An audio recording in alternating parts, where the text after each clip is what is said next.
Presidente, yo quería preguntarle sobre estos casos. No es, la tortura es una situación que ha sido recurrente, no en este año, sino viene ya de... Exactamente, estamos hablando de casos acumulados desde el 2008 algunos, ¿eh? Sí. ¿Y cómo ha respondido la SCP y la PGJ y subsecretaría? Mira, de hecho en algunas recomendaciones hay puntos recomendatorios cumplidos. Como mencioné, estamos hablando que la primera recomendación de esta comisión en 1994 fue sobre tortura. Entonces, digamos que es algo que paradójicamente estamos ya en el siglo XXI, donde se sabe que hay evidencias y manera de tomar evidencias científicas más allá de la palabra de alguien o la autoculpación, ya no es prueba, ¿no? Sin embargo, se sigue tratando. Yo creo que es esta parte como no dejar de utilizar prácticas añejas que básicamente ni probaban que llegaras a la verdad, porque lo que está probado y lo mencionamos aquí y está investigado es que cuando tú eres víctima de tortura, pues no llegas a la verdad, ¿no? No llegas a la verdad ni tú, porque puede ser que exactamente tu propia situación de vulnerabilidad te haga autoinculparte, y tampoco le haces justicia a las víctimas. No les haces justicia porque esta autoculpación no permite, sacada con tortura, que lleguemos a la verdad. ¿Cuántas personas podrían estar incriminadas injustamente y están en la cárcel, por ejemplo? Bueno, en este caso estamos hablando de gente privada de su libertad en todos los casos, algunos ya liberados, pero todos sufrieron sufrieron el hecho de haber sufrido la tortura, ¿no? ¿Todavía están en la cárcel esos 74? Algunas sí. ¿Cuántos serían los que estarían de los 74? Ahorita te digo. Estas más de 400 quejas, ¿a partir de qué año son? Del 2008 a la fecha. ¿Y se ha incrementado en este año?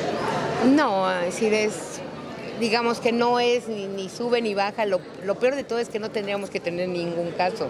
Eso es el dato. ¿De 2008 a la fecha ha disminuido, ha incrementado? No, está constante, que eso es el problema.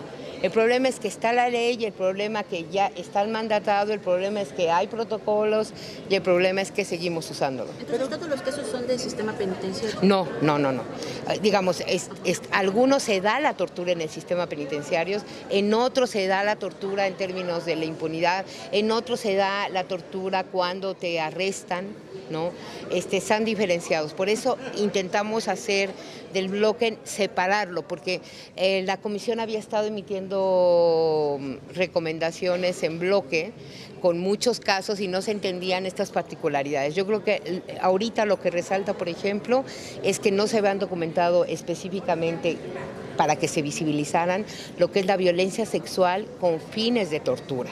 Entonces, por ejemplo, en este caso estás hablando tanto de violencia sexual hacia hombres, que está sumamente estigmatizada, que generalmente no se denuncia, que no se ve como tortura, y la violencia sexual con fines de tortura para incriminarse o para autoinculparse en el caso de mujeres.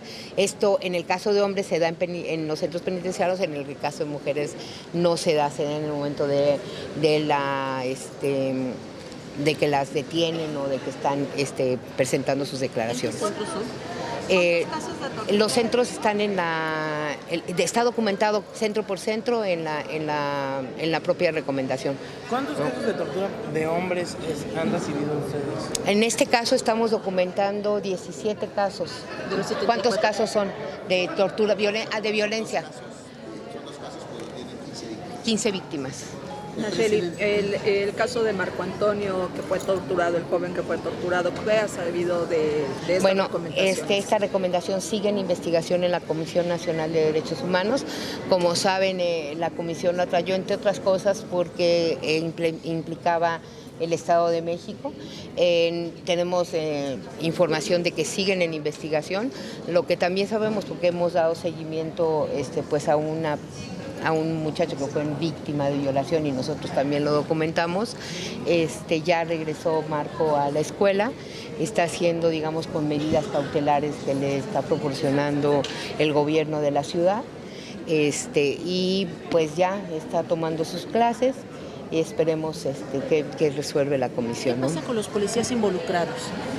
Porque ellos vinieron así aquí a hacer una declaración, pero no se sabe nada. Lo que pasa es que ahorita nosotros ya no tenemos pues el seguimiento de la investigación, no podemos solicitarle a la autoridad ahora sí que mayor información de la que le informamos, de la que le pedimos en abril, principios de abril, que fue donde todavía teníamos el caso.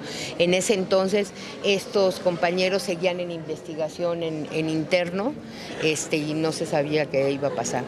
Ahora, en este caso, bueno, hay hasta cinismo de los funcionarios que luego dicen que no existe la tortura. Esto es una práctica recurrente, no sé, a pesar de las recomendaciones, las mismas dependencias las aceptan, pero esta es una práctica que sigue presente. ¿Qué hacer para poder evitarla? Y Presidenta, también, si nos puede abundar un poquito en por qué ahora en un solo tema y 5 recomendaciones, por favor. A ver, en la primera pregunta que tiene que ver con la permanencia de la tortura y por qué no podemos erradicarla, pensamos que si tiene que ver con que están los protocolos, está la ley y no se cumple. Pero adicionalmente todavía nos falta mucha capacitación en términos de cómo hacer investigación y cómo hacer averiguación. Entonces, lo más fácil para generalmente los policías ministeriales y los policías de primer contacto igual es tratar de resolver los casos en lugar de con evidencias científicas y con procedimientos de interrogatorio que se pueden dar sin llegar a la tortura, hacerlo de otra manera, ¿no? Entonces, es otra vez el llamado, bueno, de entrada que se cumpla la ley y de seguida que tengamos procesos en donde capacitemos y formemos a estas personas para saber, uno, que podemos investigar y podemos tener evidencias sin tener la necesidad de hacer tortura. 2, que la tortura no es un mecanismo de castigo y de control, que no estamos en la Edad Media, que no es posible que sigamos haciéndolo y que hay diferentes maneras exactamente de mantener, digamos, la paz y el orden, si quieren, en los centros penitenciarios, por ejemplo, ¿no? Y no con bases a tortura.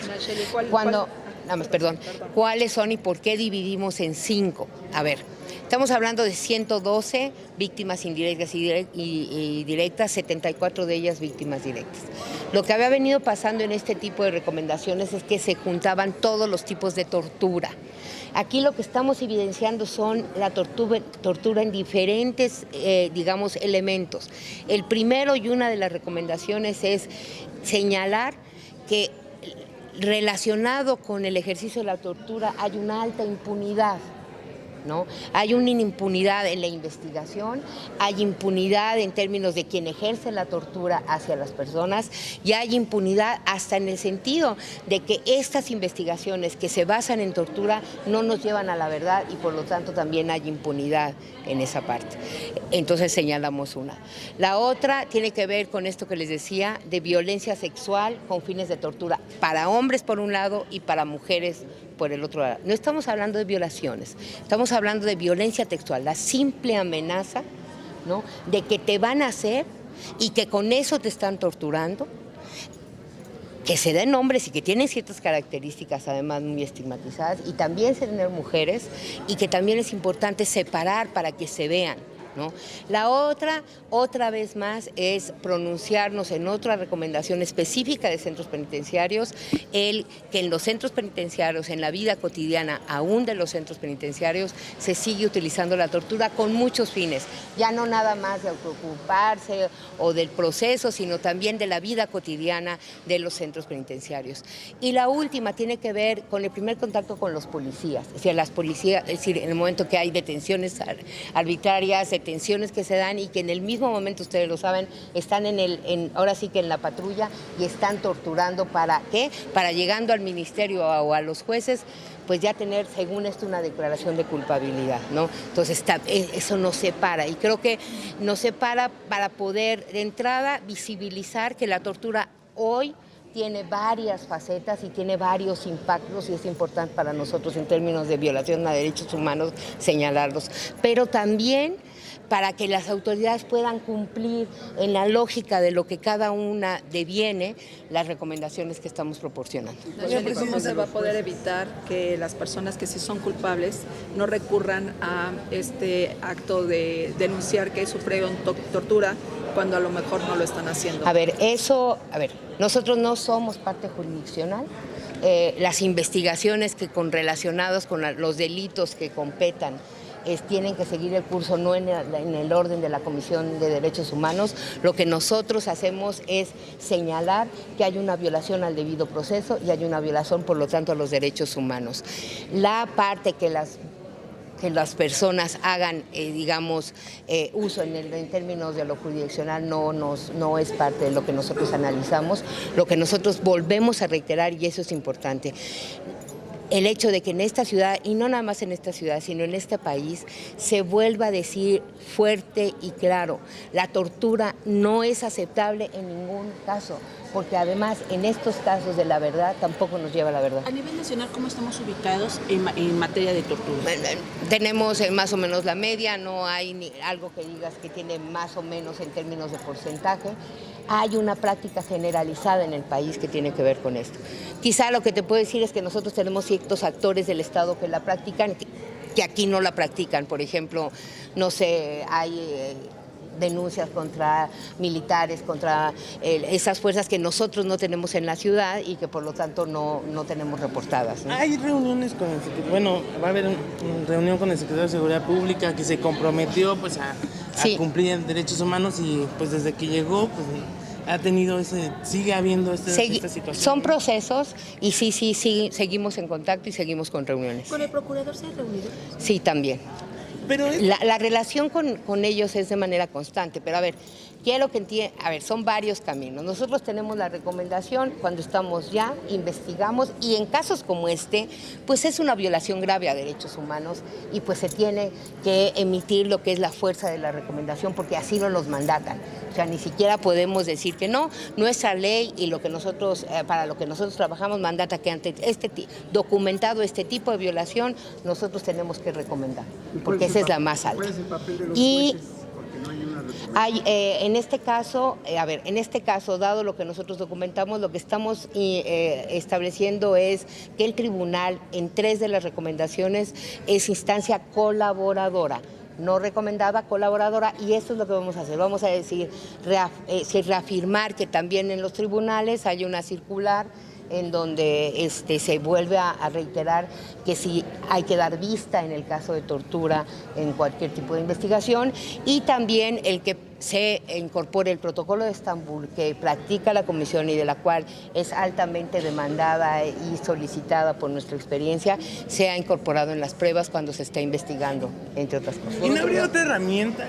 Porque son casos que llevan mucho tiempo, por decir, en el caso de la SCP ya se ha hablado de protocolos, se ha hablado de educar a los policías y pues hasta el momento pues sigue lo mismo, ¿no? Pues nosotros cumplimos, hacemos, de entrada ustedes van a ver las recomendaciones, estamos siendo súper puntuales en qué es lo que deben de incorporar, qué es lo que deben de plantearse como medidas de no repetición, y pues esperamos caminar, eso es lo que les iba a decir. A ver, nosotros tenemos reuniones en términos de cómo podemos avanzar en la lógica de avanzar sobre que los operativos se hagan con respecto a los derechos humanos, que las investigaciones lo mismo, que no sean omisos, y trabajamos con ellos y la verdad lo hacemos con buena disposición y ellos también para avanzar.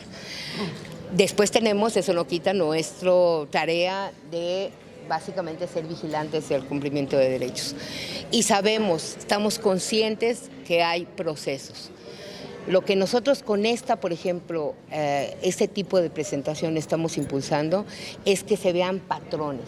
¿Sí? Hay un patrón que te habla de impunidad, pues hagamos algo para atacar el patrón. Hay un patrón que te habla que en las detenciones hay una violación a debido proceso y que hay tortura, trabajemos por eso. Y entonces pensamos que es una manera un poco más didáctica o igual de trabajarlo. A ver, son cosas que requieren un cambio profundo en la lógica del ejercicio de la impartición de justicia, de la seguridad, pero bueno, si nosotros no pensáramos que se puede y que poco a poco lo tendremos que lograr, pues no estaríamos trabajando. Por otro lado, preguntarle si ya presentaron una queja sobre el asesinato de esa persona que evadió el retén para no ir al Torito. Está la queja abierta, la última información que tenemos, estamos con resguardo, estamos en investigación, pero ustedes también ya se dieron cuenta y esto creo que forma parte por lo menos de algunos cambios que sí se ven.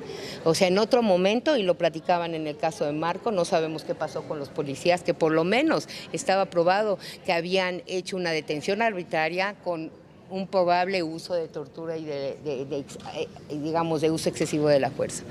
En este caso ya están las investigaciones y ya están los elementos, por lo menos eso informa la autoridad, para que estos policías sean investigados y ya están a la orden de la Procuraduría de Justicia. En este caso Nieva dice que no fue abuso de autoridad, sino solo un homicidio. Pues lo que pasa es que fue abuso, claro que fue abuso de autoridad, pero, a ver, que derivó en un homicidio, ¿no? Lo que pasa es que él mismo le está metiendo en una categoría mayor, es decir, no siente que el abuso de autoridad es algo como leve y que lo que estamos hablando es de homicidio y que entonces es mucho mayor, ¿no? Pero digamos que es el abuso de autoridad hoy deriva en un homicidio que es una categoría mayor de castigo. Y creo que eso es importante de señalar.